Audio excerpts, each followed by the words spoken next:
And also make sure that you're rinsing that dye out, because if you leave that bleach in your hair, baby, you're really asking for it. And don't come back here crying when them things done crunched off, okay? Because you don't left bleach on them.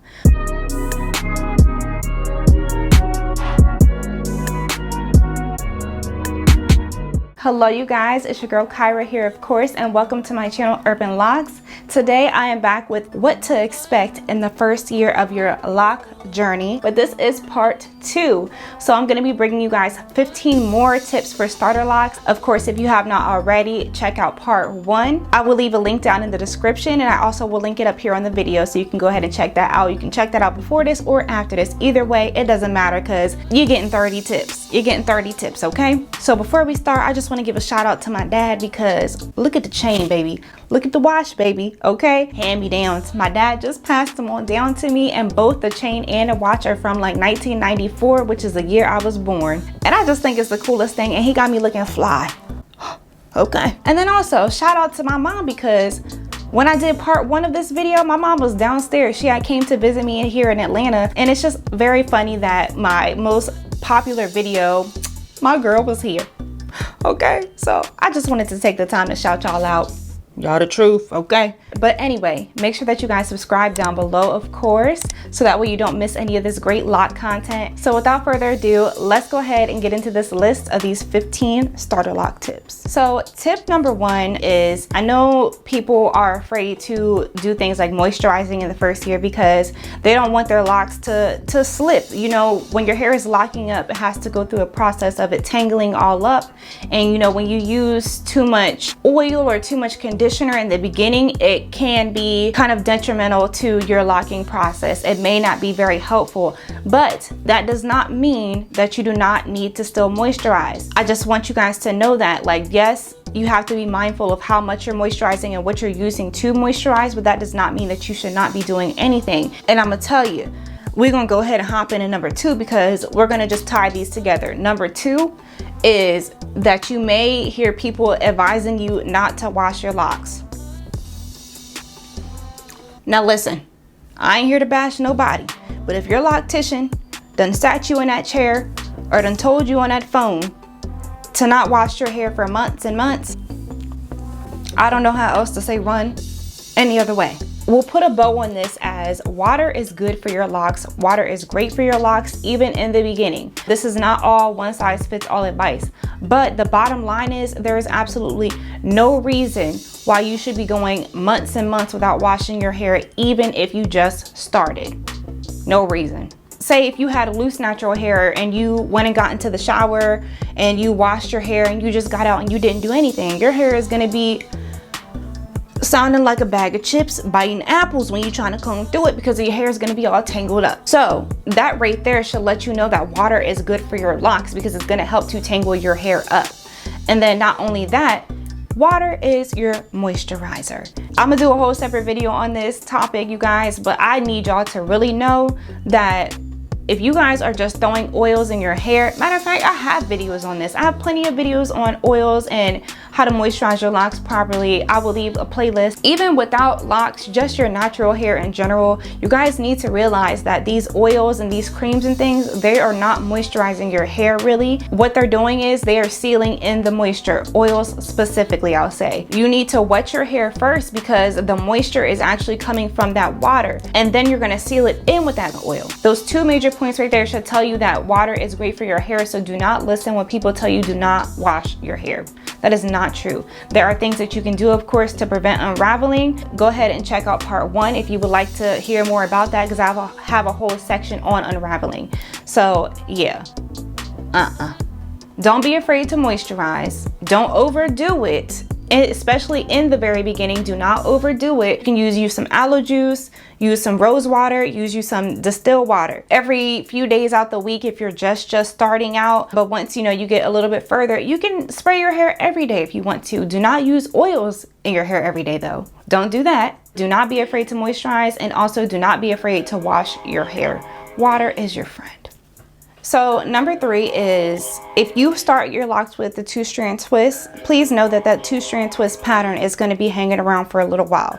You may be looking like, you know, why aren't my locks just cylinders. You're gonna have still some of that wave from the 2-strand twist, and that's just the way it is. A coil is, when you start, it's a coil. So of course, as it forms and it locks, it's just gonna compact that coil in. But versus a 2-strand twist, you got 2 strands of hair that are twisted, so their job is to kind of like go outwards, so you got those little bumps. So let me see, let's get a little close. So even mine, I'm like a year and a half, but you can still see some of like that 2-strand twist in there. It doesn't bother me. But with that being said, now that I'm thinking about it, actually, the reason why you can probably still see mine is because I am semi-freeform. So I don't palm roll down the length of my locks, I just palm roll the roots. So when you don't palm roll down your lock, you're not forming that lock. That is one of the main purposes of palm rolling, is to form that lock up. So that's just not something that I do. That's just not something that I've ever really done. I may do it once or twice out the year, go down the whole lock. Without the forming of the lock like that, you're still gonna see it. So let me rephrase that. Depending on if you palm roll down your lock or not, is gonna determine how long you're gonna see that 2-strand twist pattern. Number 4, let's go ahead and jump into this one. For some reason, we have this norm in our heads to expect to go through the ugly stage. For one, I don't call it the ugly stage. I don't believe in the ugly stage. I tell you guys this all the time, but I'm also very realistic. So I know some days it can get rough, but people seem to go into their lock journey knowing that they're going through an ugly stage, or people even tend to avoid the lock journey because they were told about the ugly stage. So people already are conditioned, they have it in their minds that this is a thing. And I know there was a young woman on Instagram where she had made a post, and she was just pretty much like, why do people in the lock community say there's no ugly stage? Like, I just feel like the word that she used was a band-aid. She said that she feels like people put a band-aid when they try to act like it's not there. And you know, I respect, you know, what she was saying, and I kind of just explained to her, you know, like, look, I see what you're saying, but the thing is, when you really look at it, the band-aid, I feel like, is the ugly stage. When you put that in there, you guys, instead of embracing and learning how to love your hair in its natural state, which is, I know it's hard for a lot of us, you know, especially Black women. I know it can be hard. I know it is, because we're so conditioned to believe that our hair is not beautiful. So I feel like the true band-aid is you calling it the ugly stage, instead of you accepting and embracing what you have coming out of your head, and learning how to get past all the standards of today, the standards of how other people see you. You're choosing to avoid and to try to hustle past a necessary stage. You just go into it thinking it's all ugly, it's rough, it's this, it's that, it's not acceptable, I just want to get past it. Can we just skip past it? No. You can't skip past it, baby. Unless you're interlocking or you instant lock or something like that. It is a part of this process, and you're gonna make it what you wanna make it. Now, we're not gonna turn a blind eye and act like some days with your starter locks, they can't be a little, you know, out there or all over the place, but it's all about how you perceive these things. And if you perceive them to be ugly, that is your problem. That's your problem, but don't label everybody else and throw us all on ugly stage, because baby, I didn't have no ugly stage. I may have had some bad hair days, but if you want to label everything as an ugly stage, that's a problem that you need to take up with yourself, and you really should be ashamed of yourself for even doing that. It's okay to have bad hair days. People have bad hair days without having locks. So if you feel like a whole stage of your lock journey, you just think they're ugly, that's your problem. So you need to find other ways to learn how to embrace that and how to love yourself, because it's a lack of self-love. Honestly, that's really what it is, because this grows out of our head. You know, we don't get to go to the Grand Theft Auto shop and change up our hair. You don't get that. So when you really look at it, what it boils down to is a lack of self-love. So you need to work on that, okay? And find other ways to jazz yourself up, because your locks are gonna do what your locks want to do, and that's bottom line. Okay, you're not running the show here, they are. You can do all you want to manipulate and regulate, but you may be messing up what's going on. Like, the lock journey is a chance for you to enjoy this freedom, and a chance for you to really learn and watch the progress. So for you guys to have a whole ugly stage in your mind, I think it's absolutely ridiculous, and it really is a standard that needs to be changed. Find other ways to make yourself look good if you feel like on that day that you are really lacking. Wear some jewelry, wear some, I don't know if you need to wear some makeup, but honestly, you don't need to do any of that. But just know the overall image is what you make it, okay? Even if you got a head wrap, I don't recommend head wrapping every day. I've actually never, ever worn a head wrap. I always say that I want to get into those one day, and I just never have. But for you to hop into this journey and just try to hustle on past this necessary stage, you got a lot of nerve, okay? I ain't gonna keep telling y'all got a lot of nerve. Stop that. Ain't no damn thing as an ugly stage. There's no such thing as an ugly stage. You can have bad hair days, but call it a bad hair day. But don't be out here scaring folks because you walking around here with a sign that says no thank you to the ugly stage. No, cut it out, okay? I ain't gonna keep telling y'all, cut it out. Well, so number 5, I would say really goes with the last one, and that is your locks going in different directions, sticking up, curling, doing its own thing. You can expect that in that first year, because the thing about your locks is when you first start, so say if you start with coils or 2-strand twists or however you start, your hair it's more like fluffy and it's a little bit more airy and poofy than it is when it gets fully locked. So when your locks actually go through the maturing process and they get to a certain stage, even when you get to like the teenage stage, they have that weight to them and they drop. And that's another thing that I explained in part 1. But when they don't have that weight to them because they're not compact and matted up on the inside, if they're not compact, they're not going to be weighed down. So without them being weighed down, they are definitely going to be doing whatever they want to do. They're going to be sticking up if they are shorter. Now, of course, even when you start with longer hair, like I did both times, there's still a really big difference between when you first start and when you get some time in the game. Once you get some time, you'll feel that weight. And I feel like for me, that's one of the first signs that I know my hair was, locking up. And when it really felt like locks is when I got that weight to my hair. So just know that that does take time, but once you get there, they're going to lay down flatter, but it takes time. So this other one, you can definitely expect, I'll say in the first year, yeah. I'm gonna say even as you go on the years, this is gonna come with you. And that is, you can actually expect to become tender-headed. If you weren't tender-headed before, baby, once you get locks, it's probably gonna happen. And that is because we don't manipulate our hair as much. You shouldn't be doing styles from the time that you get up and take a breath. Actually, you should be breathing while you're sleeping. You shouldn't be doing styles from sun up to sundown 24/7, 365, okay? So you shouldn't be doing that. But the thing is, we don't, comb through our hair, so we're not used to having that, like the tugging sensation anymore because we don't do those things. So it's like it's time for me to relax and settle on down. So whenever you do styles and stuff, your scalp gonna be screaming probably. It's gonna be screaming. Like the rope twist, the 2-strand twist lock style that you see people do, baby, I'll be swearing it's gonna give me a good 2 weeks out of here. After a week, my scalp is screaming for help.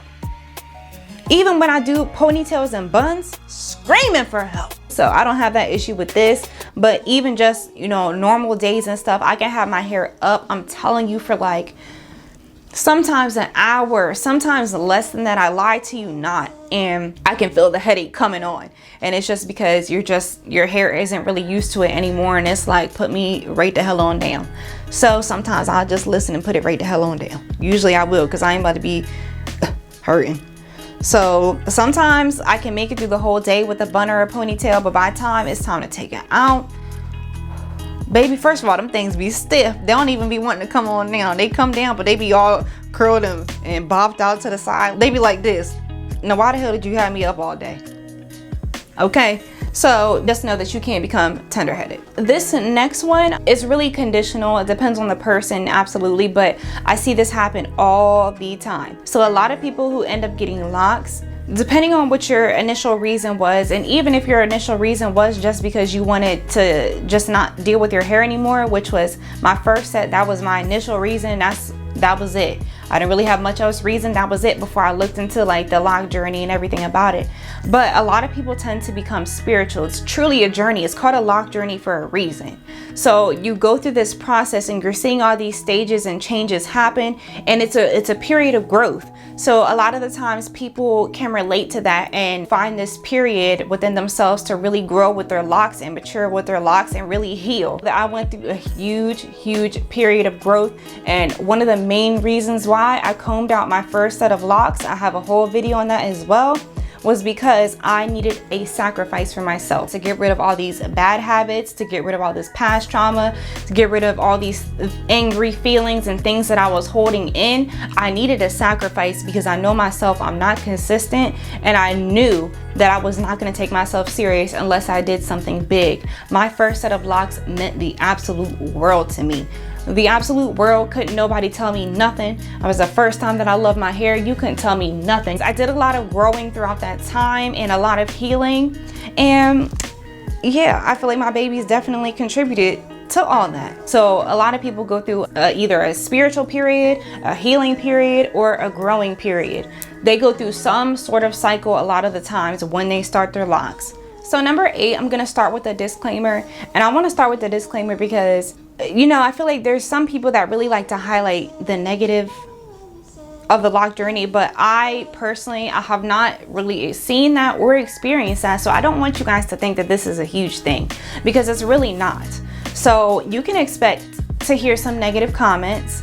And over the, maybe with my first set included, I'll say over the total of like the, what, 5.5 years, I have maybe heard maybe 5 negative things about my locs. Like, I don't want you guys to think that this is people just walking around here slandering locs, because that's not, depending on who you're around. Absolutely. Depending on who you're around and where you live, that can absolutely be a thing. But I am very fortunate enough to not, I don't see that, I don't hear that a lot. Like I explained in the last video, because it is in part 1 as well, some people, not everybody is gonna understand, not everybody is gonna be accepting, and that's okay. That comes back to that self-reflection and that self-love. You have to be strong enough to stand on your own and know what you're doing and know why you're doing it, and not give a bottom line. That's just something that you have to do. You have to stand on your own 2 feet, because people is going to talk about whatever you do in life. They're going to talk about you, whatever you do in life. So that's just a matter of you accepting what you see in the mirror and you embracing and loving what you see in the mirror. But there are going to be times, especially in the beginning, where people are going to be like, your hair looks a damn mess, or, you know, just whatever the case may be. And the crazy part is, it could even really be your family. It could be your family and your friends, because family and friends, you know, they be the most comfortable ones. So they don't know what this really means to you. They don't know what's going on. So they're not going to know that they're really going to hurt your feelings. Sometimes if you let it get to you, it will hurt your feelings. So just know that, yes, you may hear some things, but also know that all the positivity is going to outweigh that. The same people that's talking trash about your locs in the beginning, in 2-3 years, they're going to be looking at you like, oh, wow, I think I want locs. You know? So don't even stress it. It's not something that happens all the time. Don't even stress it. So the 9th thing that you can expect in the first year is to really find the community. The loc community is such a strong, beautiful community. It is absolutely amazing, and I am so grateful to be a part of it, because I have never, ever in my life seen this many people, especially Black women, uplifting each other. On my Instagram, I have such a huge loc community, and I follow so many loc pages, and it's nothing but encouragement. It's nothing but love. You know, women, we have a stereotype of being catty towards each other, you know, or women not liking women. But this is the first time where it's been such a big community, and it's been nothing but loving women. Nothing but it's a different feeling. It's a different love. It's a different flow. Men approach you differently. Sometimes you still got them little rusty raggedy ones out there, but you'll hear more men calling you queen and all this and that. Like, you'll hear it. It's such an amazing, heartwarming thing to see, and I love it. I'm here for it. Okay. Oh, and then the other part that goes with that is, please expect that not everybody cares. Not everybody cares, and that's just that. Some people just lock their hair just to lock their hair. Some people just want it locks. They don't give a damn about nothing else. The next thing that you can expect, most likely, I feel like 90% of people who start locks, who have locks, we all say the same thing, that we wish we would have started sooner. So if you're waiting around watching this video like, oh, I want to start, but I'm scared, just start them. Just start them. Like, that's the hardest part about most of everything in life. Just start. Okay, of course you need to be ready, because if you start your locks without being ready, you're gonna just end up combing them out or cutting them off because you just were not ready and you did not have a good enough reason. Don't feel pressured or forced to start if you have not mentally got there. This next one is probably one of the best ones. Listen, you can expect the time it takes you to get ready to be significantly cut down, because I'm telling y'all, them 2 months when I had my loose natural hair out after my first journey, I was stressed. Oh, I was so damn stressed.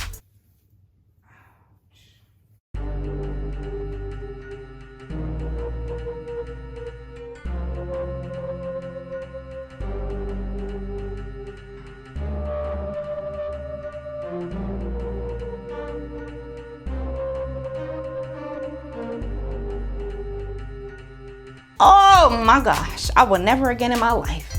Never again in my life. Locks are effortless. Locks are just, they're effortless.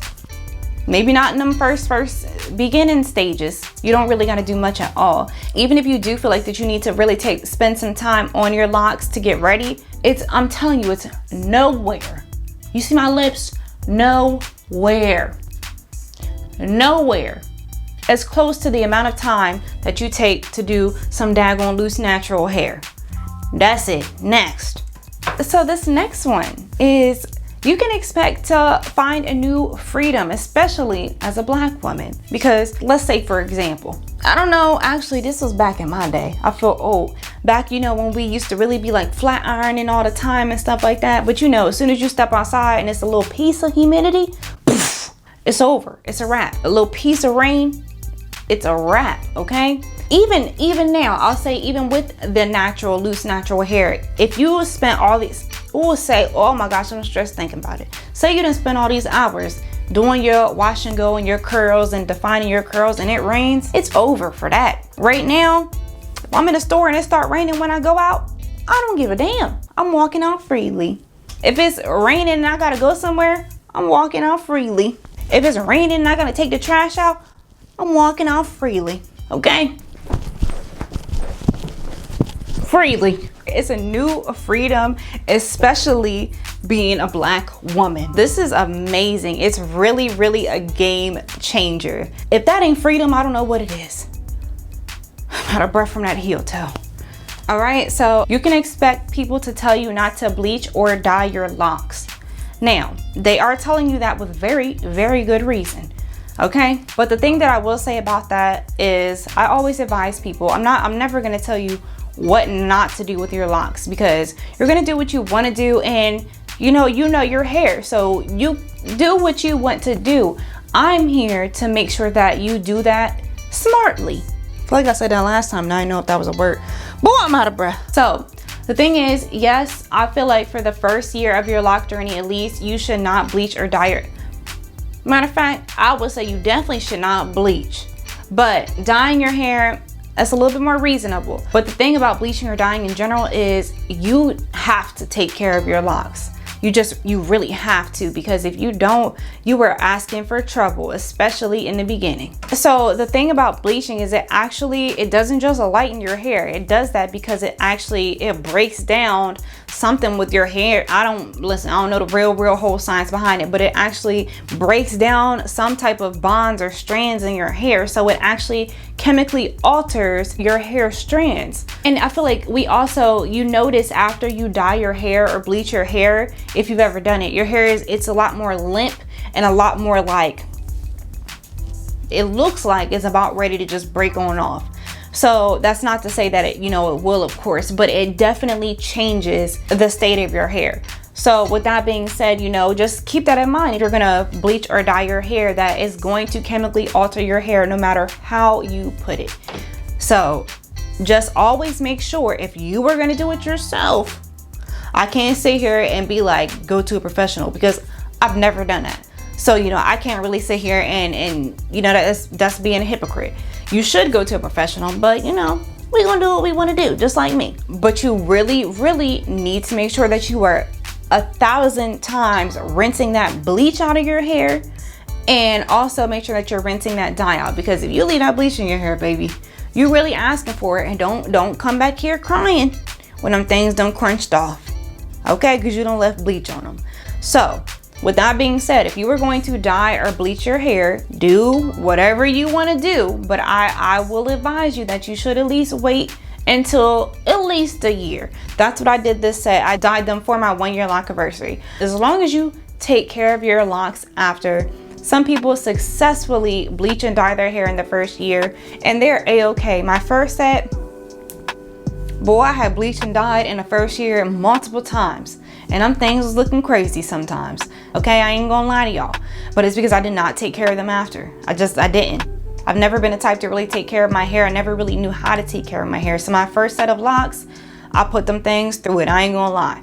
That's what I'm talking about, that growth and that self-love. You develop that love, because that love for my hair was not there before I got locks. I always thought my hair was in the damn way. It was too damn much. So I had to really look in myself, and the locks really helped to bring that love out for my hair. But I had to learn from a lot of mistakes. So this set of locks, they do not get treated the same way as my last set. Just know, if you bleach or dye, just make sure that you are fully rinsing, and make sure that you are really moisturizing. You're gonna need to give your hair not the same amount of attention it was getting before. You need to give your locks more attention than they were getting before. That's not to say be slapping petroleum jelly, Vaseline, and shea butter on them. Don't do none of that crazy shit. Don't do none of that. But just know that you need to be more mindful. All right, you guys, and then the last thing that you can expect in the first year is for people to tell you that you cannot wear lock jewelry or to not style your locks. So that is also with good reason, but that's what you want to do. Just be mindful. The thing about lock jewelry is your locks are literally in the stages of forming. If you put a piece of jewelry on your locks and it's still in the maturing process, and you leave it on there for a very long time, there's gonna be a dent there. Like, there's really no argument to that. It's gonna be a dent. Now, if you don't care about that, that's fine. Like for me, I could have worn lock jewelry every day if I wanted to, and it wouldn't make me no difference. That's just not really my thing. But you know, I got lumps and bumps all over my locks, and that's just the style, especially because I'm semi freeform, so it wouldn't have bothered me. But if you want them perfect cylinder locks, watch yourself in the beginning with all that lock jewelry, and even with the styles, because the same thing. If you're wearing a lock bun or a lock ponytail every single day while they're forming, they probably gonna be dented up. That's that. So people are gonna tell you that with good reason, but hey, just be mindful about how you're doing it, how often you're doing these styles and wearing this jewelry. Some people, I'm sure, probably do styles and wear jewelry every day and are just fine. But hey, you won't know unless you try. If you're willing to take that chance, then you take that chance and you do what you want to do. Just know that that is a possibility, okay? Well, you guys, that is it for part 2 of what to expect in the first year of your lock journey. Hopefully you guys find this video just as helpful as you did the first one. Make sure that you subscribe here, subscribe to, in the first one I was yapping about my skincare channel. Baby, that thing is going, okay? I'm too busy. I'm a licensed esthetician, but I don't know everything. And trying to do this and that and actually having to research, and it was a lot. So that ain't gonna happen, not right now. So we're gonna scratch that, but I do gotta eat every day. So go ahead and follow that vegan channel. I don't gotta do a bunch of research and scientist stuff for that. So follow that vegan channel, because baby, that one is here to stay, I promise. Okay, that is all I have for you guys. Thank you so much for watching, and I will see you for the next video.